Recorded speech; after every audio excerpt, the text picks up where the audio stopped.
Hey guys, I'm Bo. I've spent the last several days on the mountain, and as I unpack, I'll show you the gear I took. I went on my first Seacoast men's hike last fall. I'm going to be going again here in a couple weeks. So this is a great example of a typical loadout for a Seacoast men's hike. It's what I'm going to be taking in a couple weeks. So just thought I'd show you what I've got and give you some ideas. My pack, the pack I used in the fall was the Osprey Exos 58 from REI. It was a great pack. I gave that to my dad. I got a new pack for Christmas. I've fallen kind of far down the rabbit hole. But if you don't have all the big stuff, don't hesitate to talk to your team logistics coordinator. There's a lot of opportunities to borrow gear if it's your first hike and you don't want to invest in everything. So, but I'll just start unpacking and see what we got. So on this pack, this is, like I say, this is the Durston 55, Kakwa 55. Anything from like a 55 to a 70 is a solid pack for the Seacoast men's hike. Should be able to fit everything you need. And there's a lot of opportunity, REI, a lot of local places that should have stuff. But I'll show you the outside pockets first, I guess. The side, I've got my camp shoes or my flip-flops that I use for river crossings. So your team will let you know if you have any river crossings. A lot of people use Crocs. These are they're Luna, some sort of Luna sandal. But great flip-flop. Good for water crossings.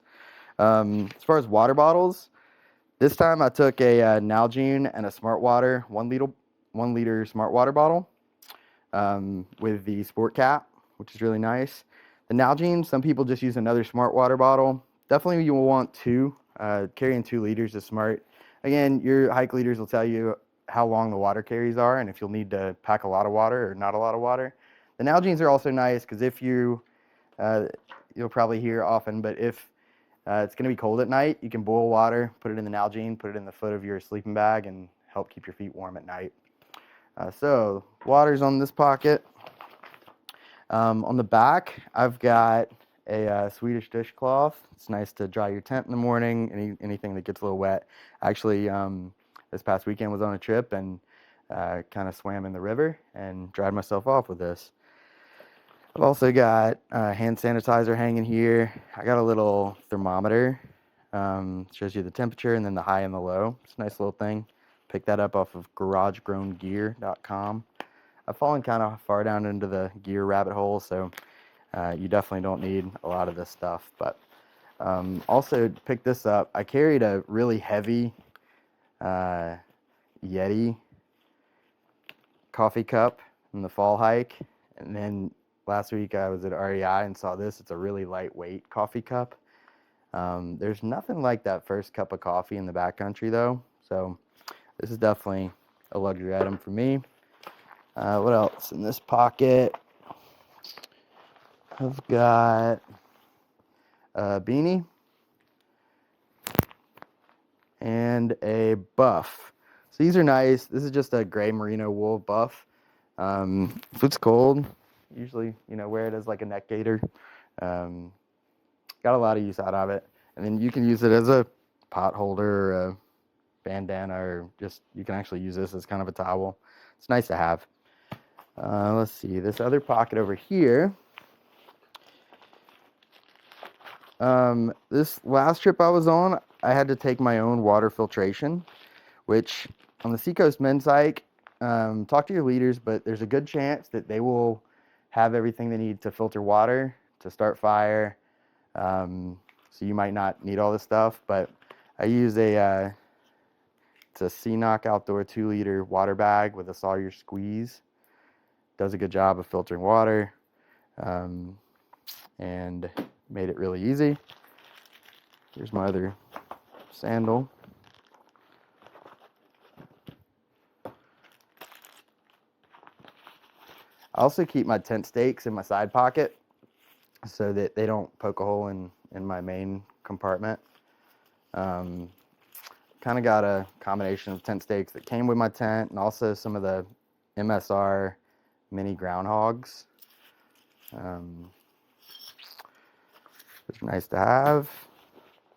In here is also my poop kit, so a trowel, as well as a Ziploc bag to hike out. Leave no trace. If you use wet wipes or anything that's not like really thin biodegradable toilet paper, you want to hike it out so you can throw it in the trash. That's what the Ziploc bag's for. I've started using these little miniature towelettes. So it just starts as like a little hockey puck thing, and then once you put a couple drops of water on it, it balloons out into a full-grown, like really nice wet wipe kind of thing. So it's super lightweight. You can pack a bunch of them, and it's still a lot lighter than a bag of wipes. Some people, I haven't used it yet, some people use bidet tops for their smart water bottle and go that route. Hadn't done it yet, but might. This is a little, I have a bunch of little bags that I pack stuff in, but that's just because I kind of went wild on some of the websites and got a bunch of random stuff. This one's a guy off of Etsy named Some Dave Gear. But honestly, my last Seacoast men's hike, I just took a bunch of Ziploc bags. Unless you want to invest in some Dyneema stuff. What else in here? Also got, this is kind of strange, but I got this off of Amazon. It's like a wide mouth water bladder. I find this really handy at about 2 a.m. when you don't want to get out of your tent, if you know what I mean. And then pretty handy to have accessible on the outside of your pack is lightweight rain jacket. Think about a rain jacket. A lot of times you're going to get wet, whether it's from the rain or from sweat. So pick your poison, but it's nice to have a rain jacket. And then this backpack has pockets on the waist belt. So in my left pocket, I've got chapstick, a lighter, my headlamp goes in here. Also got just a little pill container with Advil, Zyrtec, melatonin, some random stuff like that. A lighter, it's always handy to have. Tiny little pocket knife with scissors, it's handy. This is it's completely unnecessary, but it came in handy. It's a little Apex giant hook thing that you wrap around a tree and then tie it off, and you can hang a bag or hang your water bladder. Again, not something you need from the Seacoast men's hike, but just one of those little accessories that came in handy on my last hike. In my other pocket is where I carry, it generally has a couple of snacks, Kind bars, a baggie of jelly beans. It's always nice to have a hit of sugar before you go up a big hill or something, or trail mix, stuff like that. Kind of keep that in my hip belt pocket. This particular pack has like cell phone pouch here. Again, not needed. But and as we go inside the pack, the top, I strap on my Helinox Zero chair. It's definitely a luxury item to have a chair on the hike, but in my opinion, well worth it. And it is pretty important to keep your pack under 40 pounds, like 30, 35 would be ideal. It's really hard to do that, especially it's really hard to do that economically, but it's worth it to try to either pack less or pack lighter, because I think they say like ounces or pounds on the trail. It definitely adds up. But Helinox Zero chair, it's like 2 pounds. It's definitely a luxury item, but well worth it in my opinion. So as I open this guy up, first thing I pull out is my tent. And as long as the tent's not super wet, I'll just pack it all in the tent bag. My tent is a double wall tent. It's the Durston X-Mid 2. So it's a solid 2-person tent, but what you'll find in the tent world is that 1-person tents are really, really small for a person. 2-person tents are like about right for 1 person, and really small for 2 people.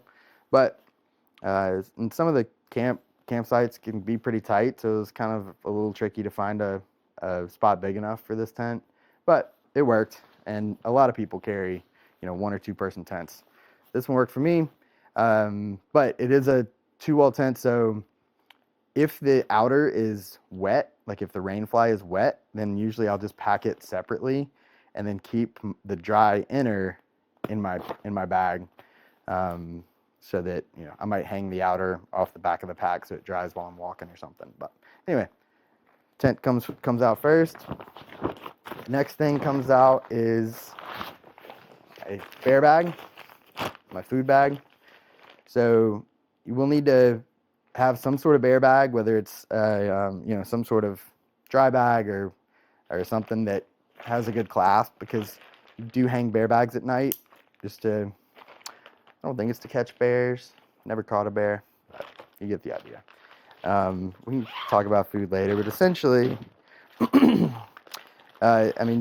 hear in the meetings about food, but what I do is Ziploc baggies with Sharpies on what day I'm going to eat that food. And Seacoast, the hike leaders will provide I think they'll provide you 3 or 4 of the dehydrated meals, the Mountain House meals. So really all you're packing is lunches and snacks. But it's easy to overpack, but try not to pack more than 1.5 pounds, 2 pounds per day. Much more than that, and you're overpacking. I've got a couple more of these little Dyneema bags. Again, you can use Ziplocs. The blue one is my toiletries and just random stuff like a little bit of toothpaste, a little bit of little toothbrush. I've got some bug lotion in here, a couple of Q-tips. Nothing major. My orange bag is a couple of other like first aid things. I've got some like gear repair tape. I've got an emergency, one of those aluminum emergency blankets. Got a replacement sport cap in case mine breaks, which it did last weekend. I've also got kind of an extra 25 feet of cordage just in case I need to augment my tent stakes or something. Everybody says you need to wrap, put a couple yards of duct tape around your trekking pole, or I've just got a little bit of duct tape here. I've also got a straw that I wrapped Leuco tape around. Leuco tape, if you're not familiar with it, it's kind of like moleskin, but a lot better. Moleskin tends to fall off pretty quickly. If you have a hot spot on your toe or somewhere, the Leuco tape will stay for a long time. I put some on 3 or 4 days ago and it's still stuck there. I can't get it off yet. So that's all just on top of my pack. And then I've got just a big compactor bag, or contractor bag is what this one is. And so this is all the stuff that I really don't want getting wet if I get rained on. I don't put a pack cover, like one of the waterproof pack covers on my pack. This pack's actually waterproof or water resistant.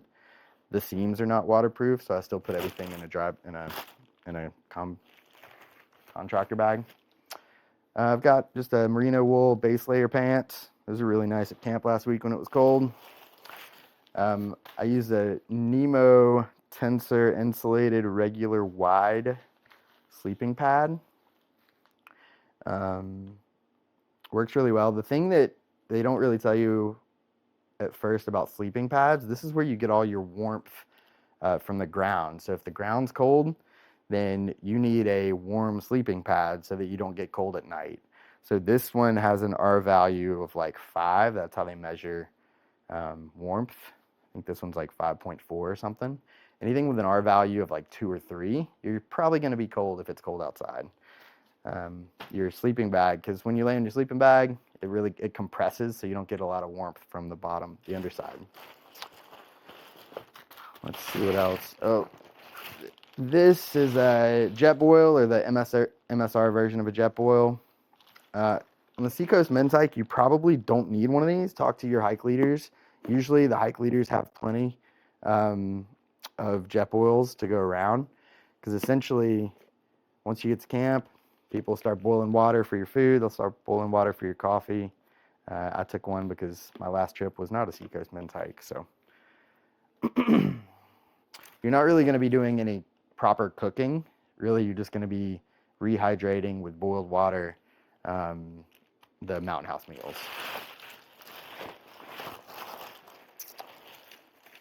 Something else I've got in here. I've got a little air pump. This is another little luxury item for me. It's an air pump for the sleeping pad.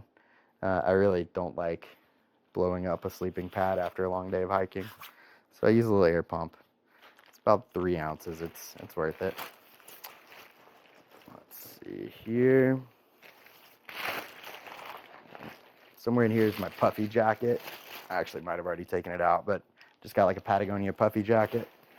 And then this is my sleep system. So I used on the fall hike, I used the Kelty Cosmic Down 20 sleeping bag. It was awesome. My dad uses it now. I got that one from REI. And then for Christmas, I got a Zen Bivy sleep system, which has this like undersheet, and it's more of a quilt system. So it's not like a mummy bag. It's a little more like what you sleep with at home. It's a quilt system. Look it up, Zen Bivy. It's really nice. But it does take up a lot of space in this pack because I got the 10 degree. I really am scared of getting cold at night. So I got the 10 degree top quilt. What else? I've got a Nemo Philo Elite pillow. Packs up really small, and it's a really great pillow. Once you blow it up, it's really soft. It feels like a real pillow. Works great for me. And then I just kind of shove my clothes down in the bottom of the bag. I usually wear, even in real life, I usually wear Under Armour dry fit shirts. Great hiking shirts as well. A couple of pair of underwear. I think we usually take like 3 pair of underwear for a Seacoast men's hike. I also bring 3 pair of socks. So I'll bring 2 pair of Darn Tough, the lighter weight Darn Tough socks that I'll hike in, and then 1 pair that I'll just use for camp. That's a little warmer. I'll sleep in those sometimes. I've got underwear and a pair of gloves. Luckily, I didn't need these last trip, but you never know. I wished I had them on the fall hike. This is another little luxury item. It's a cork ball that roll out your feet at night. It's kind of nice. So that's everything in my pack. What else? The other things you want. So my tent doesn't use tent poles. It actually uses trekking poles as the tent poles. That's why I don't have separate trekking poles in my bag anywhere. A lot of people use tents that have poles. It's no problem. But my tent uses trekking poles. You'll definitely want trekking poles on the hike. They are vital to have on the hike. I like the ones with cork handles and the ones with the flip adjustments here, so you can stretch them out. Some people have the ones that are kind of like twist lock, and I don't know. I've never used those and have not heard great things, but some people like them. On the last men's hike, I actually used the Keen, traditional hiking boots. Loved them. They're great. This past hike and then my next, excuse me, my next several hikes, I'm probably going to use these. I've switched to trail runners. These are the Topo Athletic Terra Venture 4s. They worked really nice for me on this last trip, and I'll probably wear these going forward.